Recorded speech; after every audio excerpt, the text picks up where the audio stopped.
So here we have the Ford Mondeo Estate Automatic on a 65 plate.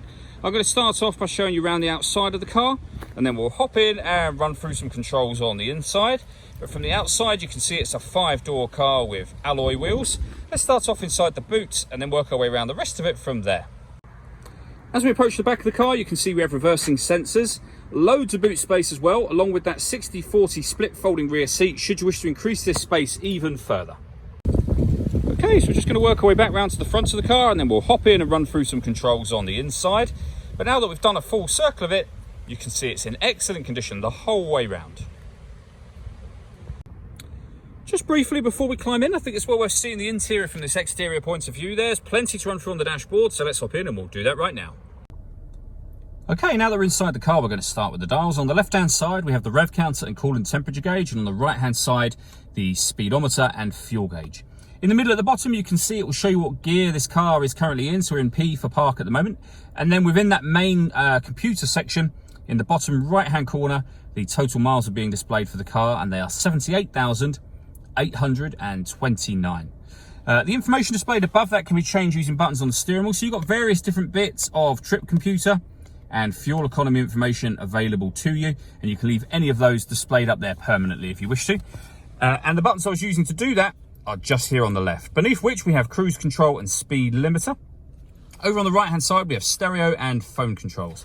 The phone controls can only be used after you paired up the phone, and I'll show you where that is done in a moment. Just behind the steering wheel we have the minus and plus paddle. That is so that you can change gear manually with this automatic gearbox. So over in the center we have the touch screen for the car. So this is where you can, amongst other things, connect up your phone. So if you hit that button just there, you would then hit add device and follow the instructions on screen. We're going to go back to the home screen from here. In terms of entertainment and the different ways in which you can listen to your music in this car, we have got AM, FM and DAB digital radio. We have CD player, USB input, and you can stream your music wirelessly via Bluetooth audio as well. And then we have SD memory card input, as you can see. Also up in here, you can adjust your dual zone climate control. So you can increase and decrease the passenger temperature. It's all touchscreen, so very easy to do. Or you can do it all using the buttons down here. So passenger temperature, driver temperature, increasing and decreasing the fan speed, turning the air conditioning on or back off again, of course. Or you can hit auto. If you hit auto, the car will maintain the temperatures you've asked for by taking full control of the fan speed for you.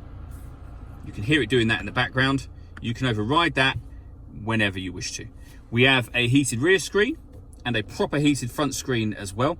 That button will recirculate the air that's in the car. That's a great way of heating it up or cooling it down quickly depending on the temperature you've set.